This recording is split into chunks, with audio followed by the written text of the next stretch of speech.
Hello everyone, welcome to my YouTube channel silent scholar. तो आज हमारा हेलो एल्केन और हेलो एरीन का लेक्चर नंबर 3 होने वाला है। अब तक लेक्चर फर्स्ट और सेकंड में हमने देख लिया था कि कैसे हेलो एल्केन और हेलो एरीन्स को हम डिफ्रेंशिएट कर सकते हैं। हम ये देख सकते हैं कि कोई कंपाउंड कैसे हेलो एल्केन है और कैसे हेलो एरीन है, हम उसको समझ सकते हैं। तो उसके बाद हमने देखा कि उसकी क्लासिफिकेशन कैसे की जा सकती है कि किसी भी कंपाउंड को हम किस बेसिस पे मोनो, डाया या विसिनल, जेमिनल, कैसे अलाइलिक है, बेंजाइलिक पोजीशन क्या होती है, उन सब के बारे में हम जान चुके हैं। अब हम लास्ट एंड में हमने जहाँ टॉपिक को छोड़ा था वो था हेलो एरीन्स का, जहाँ पे हमने क्या देखा था कि हमें कुछ नहीं देखना, बस ये है कि जो जिस कार्बन एटम पे हमारा हैलाइड जुड़ा हुआ है क्या वो sp2 कार्बन हाइब्रिडाइज्ड है कि नहीं। तो उसी में हमारे दो सब टाइप्स हैं, एक है विनाइलिक और एक है अराइल हैलाइड। अब देखिए ये नाम कुछ कुछ आपको विसिनल जैसा लगेगा। विसिनल में हमने क्या देखा था कि दोनों जो हैलाइड्स होते थे, विसिनल बेसिकली डाई हैलाइड से निकला था। जब एक ही सिस्टम में दो पोजीशंस पे हमारे पास हैलाइड्स आ जाते थे तो वो विसिनल हो जाता था। पर यहाँ विनाइल है। एक तो था अलाइलिक पोजीशन, एक है विनाइलिक पोजीशन। एलाइलिक पोजीशन में तो क्या था, डबल बॉन्ड जहां था उसको छोड़ के उससे एक नेक्स्ट पोजीशन पे जो कार्बन लग रही थी वो एलाइलिक थी। पर विनाइलिक में बोलता है कि जो डबल बॉन्डेड पोजीशन है ना, चाहे वो ये हो चाहे ये हो, ये दोनों ही विनाइलिक हैं जो डबली बॉन्डेड हैं।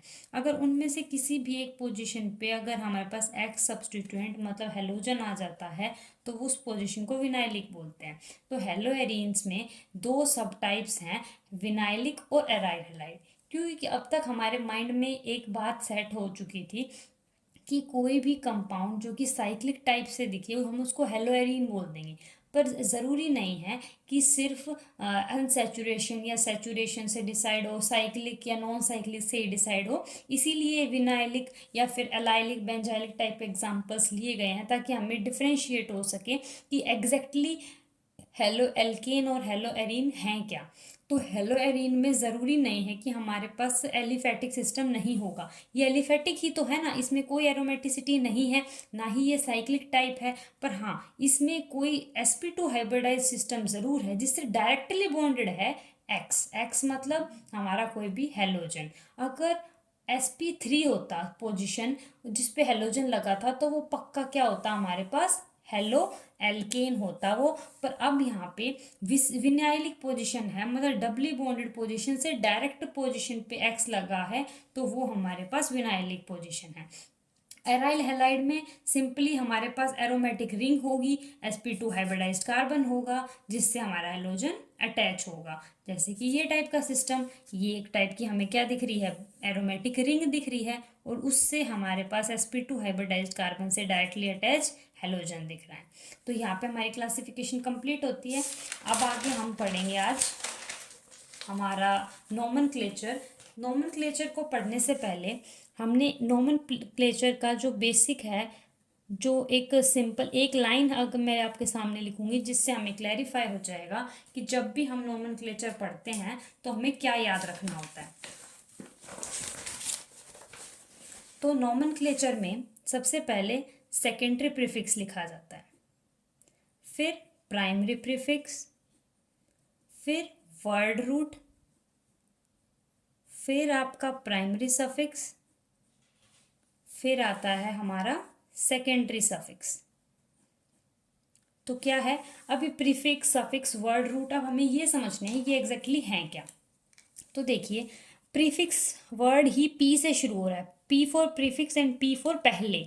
तो जो पहले आने वाले चीज़ें होती हैं चाहे वो सब्सटीट्यूएंट्स हों, अब क्या होते हैं वो सब्सटीट्यूएंट हो सकते हैं या फिर साइक्लो वर्ड हो सकते हैं कि यही पहले आते हैं।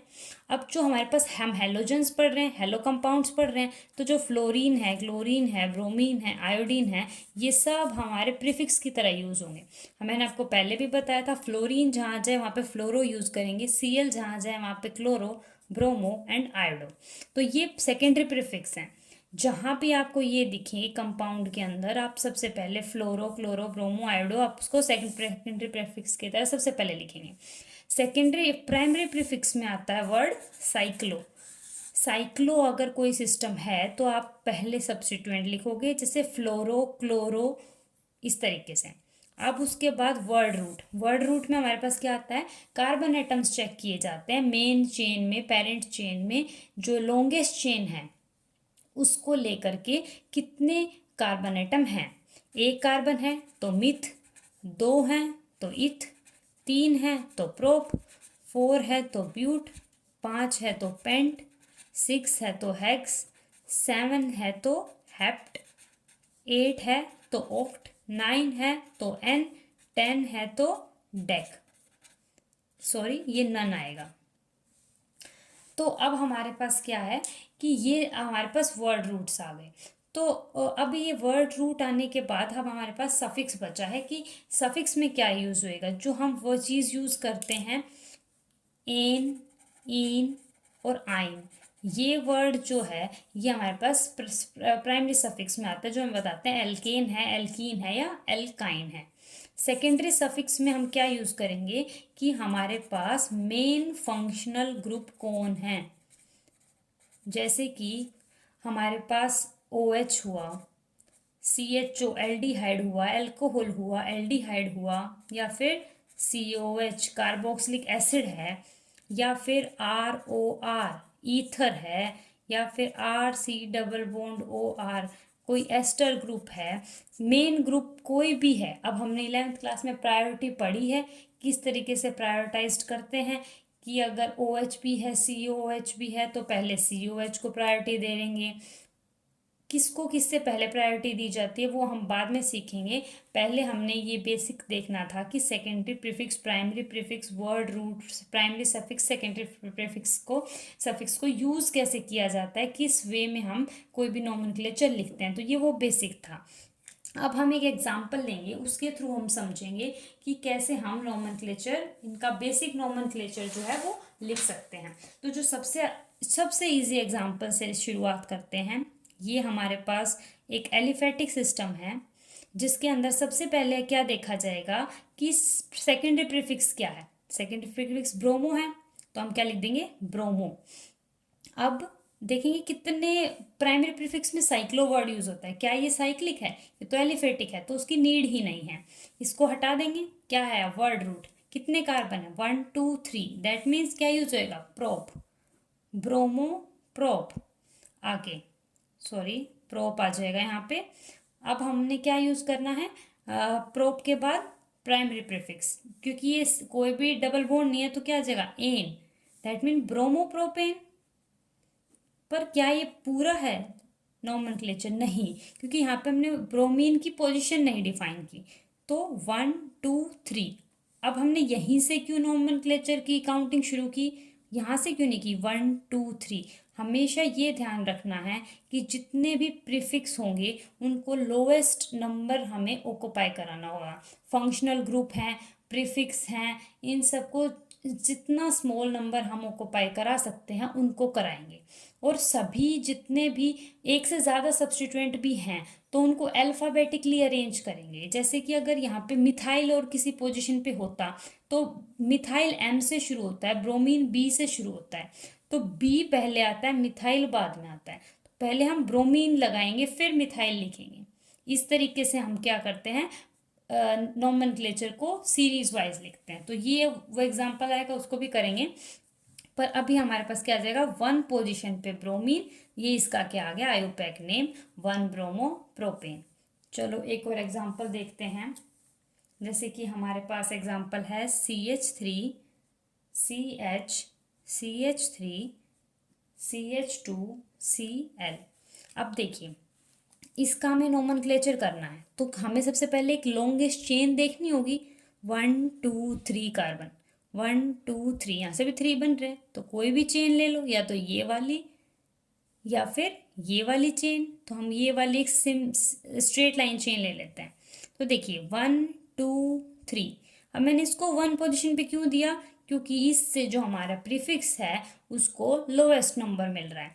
अगर मैं यहाँ से शुरू करती इधर से तो 1 2 3 आता, तो देखो इसको तो 2 वही मिल रहा है पर इसको 3 मिल रहा है। तो देखिए एक लोकेंट तो क्या बन रहा है 2 1 का। देखो ये भी तो एक सब्स्टिट्यूएंट है और ये भी एक सब्स्टिट्यूएंट है, तो एक लोकेंट पे तो सब्स्टिट्यूएंट को 2 1 का मार्क्स मिल रहे हैं और एक में क्या मिल रहे हैं हमें 2 का और 3 का। तो लोएस्ट लोकेंट को हम चूज करते हैं, इसको चूज नहीं करते, तो ये वाला मेथड गलत है, ऐसे काउंटिंग करना सही है। तो 1 2 3, 2 पोजीशन पे क्या है, मिथाइल है, तो 2 मिथाइल प्रोप, और हमारे पास कोई भी डबल बॉन्ड नहीं है तो प्रोपेन, तो 2 मिथाइल प्रोपेन पूरा हो गया। ये नहीं, हमारे पास क्लोरो वर्ड भी तो था, तो ये सही नहीं है। तो हम शुरू क्या करेंगे, 1 क्लोरो 2 मिथाइल प्रोपेन, ये हमारा हो गया इसका कंप्लीट नोमेनक्लेचर। सी पहले आता है, एम बाद में आता है, इसलिए हमने 1 क्लोरो 2 मिथाइल प्रोपेन इसका नाम लिखा है। इसका कॉमन नेम क्या है। अब आप लोग पूछेंगे कि ये कॉमन नेम और आयुपैक नेम में फ़र्क क्या है।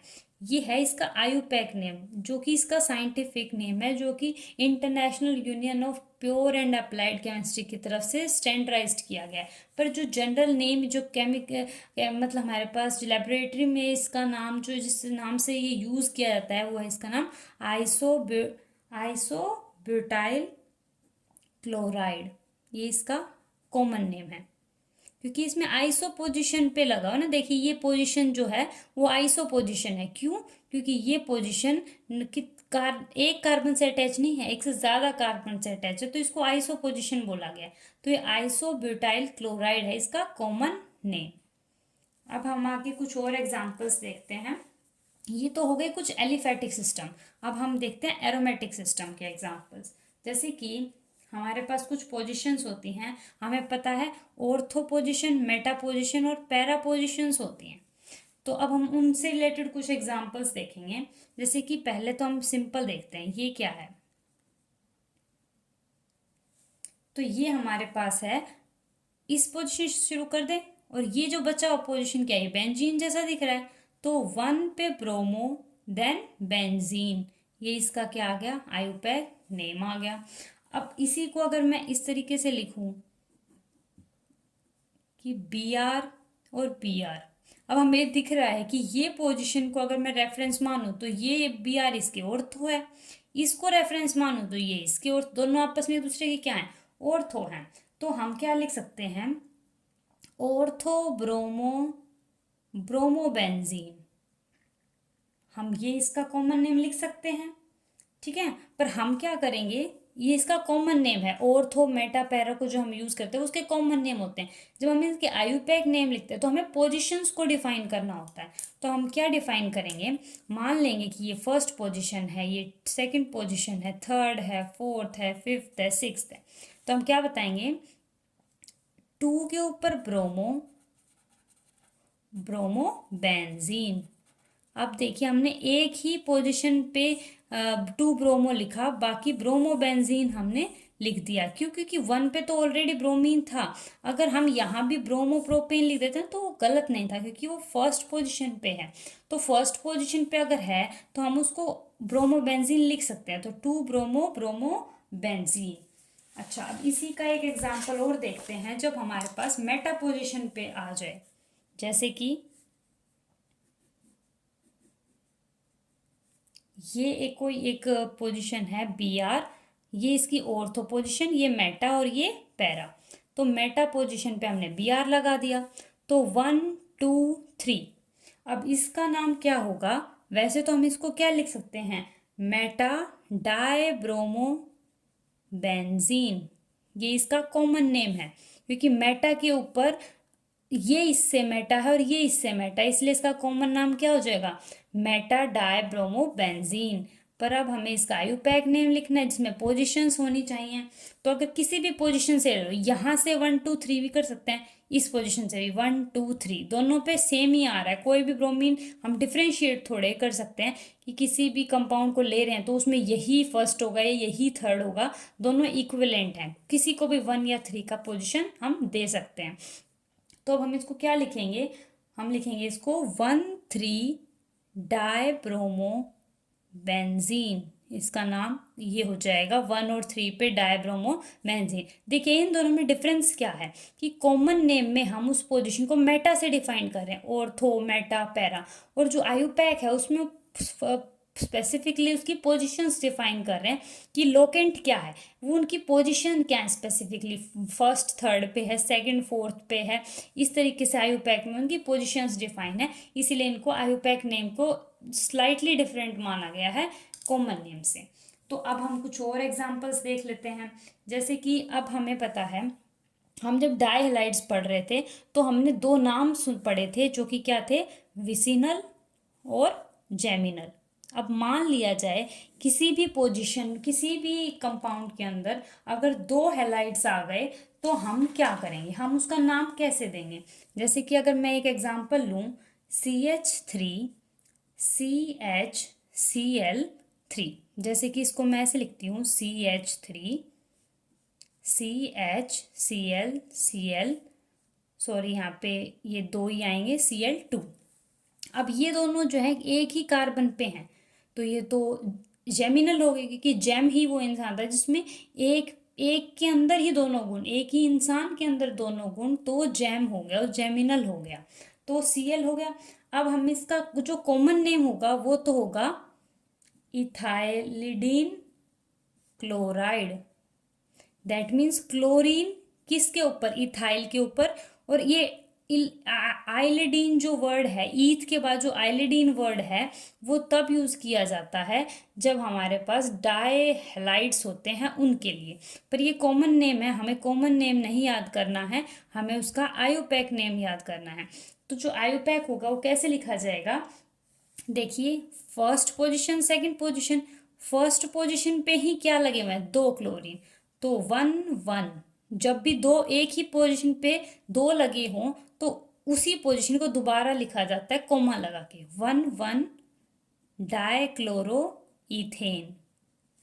अब ये हो गया था, क्या था ये, तो हमारे पास कैसी थी, जेमिनल थी, क्योंकि एक ही कार्बन एटम पे दो Cl लगे थे। अब हम विसिनल देखते हैं, ये हमारे पास क्या हो गई, विसिनल पोजीशन हो गई, ये वाली विसिनल हो गई क्योंकि दो डिफरेंट कार्बन्स के ऊपर हमारे पास Cl आ गया, तो फर्स्ट ये है और सेकंड ये है, या आप ये भी कर सकते हो ये फर्स्ट और ये सेकंड, क्योंकि दोनों Cl को डिफ्रेंशिएट नहीं कर सकते, दोनों पोजीशंस इक्विवेलेंट हैं। तो हमारे पास क्या नाम आ जाएगा इसका, 1 2 डाइक्लोरो इथेन, ये हो जाएगा इसका आयुपैक नेम। तो यहाँ पे आयुपैक नेम समझ में आए हैं हमें। कुछ एक आध एग्जाम्पल और कर लेते हैं। जैसे कि हमारे पास एक एग्जाम्पल है, ये एग्जाम्पल है हमारे पास। पहले तो हमें ये समझना है ये है क्या। देखिए ये जो कार्बन एटम है इसके साथ कुछ ऐसे CH और Cl लगे हुए हैं, तो ये जो है वो एक sp3 हाइब्रिडाइज्ड कार्बन है जिससे Cl जुड़ा हुआ है। तो ये है तो एक तरीके से देखा जाए हमें लगेगा कि एरोमेटिक सिस्टम है, तो ये हमारा हेलोएरिन आना चाहिए था, पर याद कीजिए ये है एक बेंजाइलिक टाइप का सिस्टम जो कि क्या जाता है, हेलो एल्केन्स में आ जाता है, कंसिडर किया जाएगा। अब इसका नाम कैसे देंगे हम, तो इसका नाम देखने से पहले इसका कॉमन नाम देख लीजिए जो कि इसके बेंजाइलिक वर्ड से ही निकला है, जो कि क्या है, बेंजाइल क्लोराइड, ये इसका कॉमन नेम है। अब हमें इसका आयुपैक नेम और देखना है। अब आयुपैक नेम इसका क्या होगा कि देखिए सबसे पहले फर्स्ट पोजीशन इसको दीजिए, इस कार्बन की फर्स्ट पोजीशन पे क्या है, क्लोरीन है, तो हम क्या लिखेंगे, क्लोरो, ठीक है। अब उसके बाद जो ये ग्रुप है ना, हमेशा याद रखिए जो बेंजीन होता है उसका फॉर्मूला होता है C6H6। अगर इसमें से मैं एक हाइड्रोजन हटा दूं तो C6H5 बचेगा, उसको बोलते हैं फिनाइल।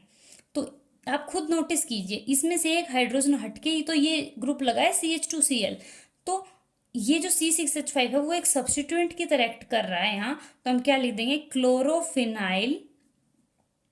ये हमने क्या यूज़ किया है, एज अ सब्स्टिट्यूएंट यूज़ किया है, यानी कि आप यूँ मान सकते हो किसी CH4 के अंदर दो हाइड्रोजन तो हमने निकाल दिए, क्या किया, CH4 के अंदर दो हाइड्रोजन बचा लिए और एक की जगह Cl लगा दिया और एक की जगह ये बेंजीन लगा दी, जिसके ऊपर हम बोल रहे हैं ये किसको हम क्या बता रहे हैं, फिनाइल बता रहे हैं। तो ये कुछ कुछ इस जैसा ही नहीं लग रहा है कि दो हाइड्रोजन्स हैं, एक Cl है और एक फिनाइल लगा हुआ है, तो इसका नाम क्या हो जाएगा, एक ही तो कार्बन है, तो देखिए उस एक ही कार्बन पे Cl भी सब्स्टिट्यूएंट है और फिनाइल भी है। C को हम क्या बोलते हैं, क्लोरो, अल्फाबेटिकली C पहले आता है, फिनाइल बाद में आता है, तो क्लोरोफिनाइल, क्लोरोफिनाइल, और एक ही कार्बन है तो क्या देंगे, मीथेन।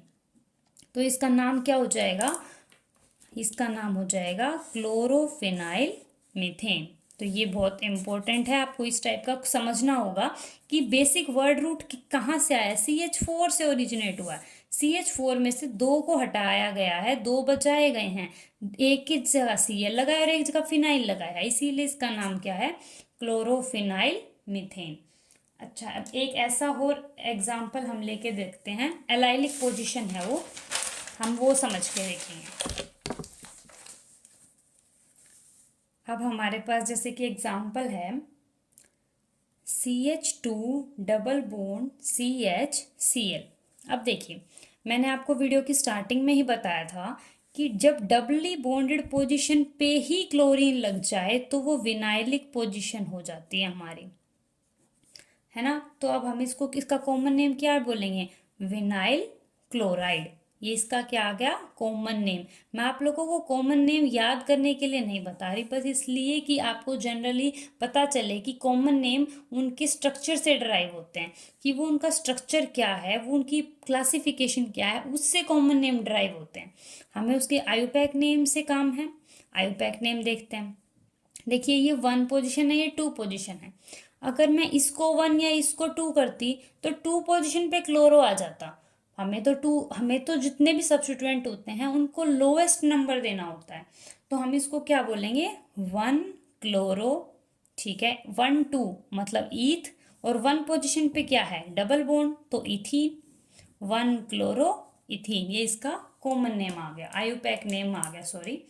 तो अब हमें क्या देखना है, नेक्स्ट एग्जाम्पल है हमारा इसी तरीके से CH2 डबल बॉन्ड CH2Br। अब इसको करके देखते हैं। देखिए अगर अब मैं यहाँ से नंबरिंग करने लगूँ 1 2 3, यानी डबल पोजीशन 2 पे आया और Br फर्स्ट पोजीशन पे आया, इधर से करके देखते हैं 1 2 और 3, यानी कि हम यहाँ क्या देख रहे हैं कि हमारे पास दोनों पोजीशन पे अलग अलग नंबरिंग आ रही है, तो हम इसका नोमेनक्लेचर क्या देंगे, इसका नोमेनक्लेचर देंगे हम 3 ब्रोमो प्रोप इन। अब हम सोचेंगे ये कैसे आया, तो देखिए 3 ब्रोमो इसीलिए आया क्योंकि हमारे पास जो डबल बॉन्डेड होता है वो एक फंक्शनल ग्रुप की तरह एक्ट करता है। जब हम प्रायोरिटी डिसाइड करते हैं तो सबसे पहले प्रायोरिटी डबल बॉन्ड को दी जाती है, फिर ट्रिपल बॉन्ड को दी जाती है, फिर सिंगल बॉन्ड को दी जाती है। तो जहाँ भी आपको सब्स्टिट्यूएंट भी है और आपको डबल बॉन्ड भी दिख रहा है तो ये डबल बॉन्ड एक फंक्शनल ग्रुप की तरह एक्ट करेगा। जैसे ही आपको OH COH दिखता है तो आप उसको एक छोटा नंबर देने की कोशिश करते हो, सिमिलरली आप इनको भी ट्रीट करो, ये भी एक फंक्शनल ग्रुप है।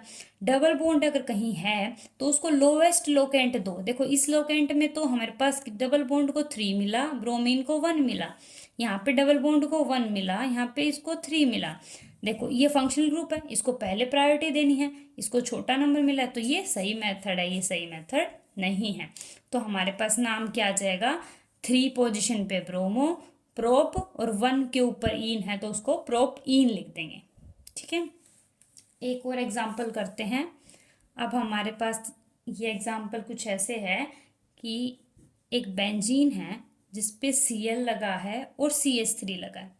इसको करने से पहले आपको मैं एक कॉमन नेम बता देती हूँ जो काफ़ी यूज़ होगा हमारी ऑर्गेनिक में। इसको बोलते हैं, जब बेंजीन के ऊपर CH3 डायरेक्ट लग जाए उसको बोलते हैं टोलवीन, इसका कॉमन नेम है। तो अगर मुझे इसका कॉमन नेम लिखना हो तो मैं क्या लिखूंगी, तो देखिए ये तो हमारे पास टोलवीन है, उसके ऊपर एक क्लोरीन ही तो लगा है, और वो भी कौन सी पोजीशन पे, इससे नेक्स्ट पोजीशन पे। जिससे नेक्स्ट पोजीशन पे अगर कोई लग रहा होता तो उसको ऑर्थो पोजीशन बोलते हैं, मतलब ये क्या है, ऑर्थोक्लोरो टोलवीन, ये इसका क्या आ गया, कॉमन नेम आ गया। इसके वो जो ऑर्थो है, देखो इसके ऑर्थो पोजीशन कौन कौन सी हैं, एक तो ये जस्ट नेक्स्ट वाली, एक तो ये और एक ये। इसके मेटा कौन सी है, ये वाली, इसके पैरा कौन सी है, ये वाली। यानी हमने क्या समझा, किसी भी कंपाउंड में दो ऑर्थो होती हैं, एक मेटा और एक पैरा। कोई भी कंपाउंड होगा, हर एक में दो पोजीशन ऑर्थो जरूर होंगी। अब इसका हम क्या करते हैं, आयुपैक नेम निकालते हैं। ये तो इसका कॉमन नेम है, ये Cl है, ये CH3 है। तो अब हमारे पास इसका कॉमन नेम क्या आ जाए, इसका आयुपैक नेम क्या आ जाएगा, हमारे पास आएगा इसका chlorophenyl, sorry, two chlorotoluene. That means हमारे पास, मैं यहाँ से शुरू करती हूँ, 1 2 3 4 5 6। हमने यहीं से क्यों शुरू किया, क्योंकि हमारे पास जो मेन बेसिक है वो हम यहाँ टोल्वीन यूज़ कर रहे हैं, और टोल्वीन तभी होगा जब फर्स्ट किसी भी पोजीशन पे CH3 आ जाएगा। तो हम इसको क्या बोलेंगे, 2 क्लोरोटोल्वीन। या फिर मैं इसको एक और बेसिक नाम दे सकती हूँ, 1 पे मिथाइल, 2 पे क्लोरो बेंजीन। ये इसका नेम हो जाएगा। 1 पोजीशन पे मिथाइल, 2 पे क्लोरो, और बचा हुआ क्या, बेंजीन। अगर आप इस CH3 को एक साथ इंक्लूड नहीं करना चाहते तो आप बेंजीन लगाओ, और CH3 को इंक्लूड करके टोल्वीन बनाना चाहते हो तो ये आयुपैक यूज़ करो। तो आज की वीडियो को यहीं एंड करते हैं, और बाकी जो आयुपैक से रिलेटेड जो भी इम्पोर्टेंट NCERTs के क्वेश्चंस होंगे वो हम नेक्स्ट वीडियोस में डिस्कस करेंगे। टिल देन आप पढ़ते रहिए और मेरी वीडियोस को आखिरी तक देखते रहिए, कमेंट ज़रूर कीजिए, एंड और लाइक करिए, सब्सक्राइब करिए, और ऐसे ही वीडियोस को देखते रहिए। Thank you.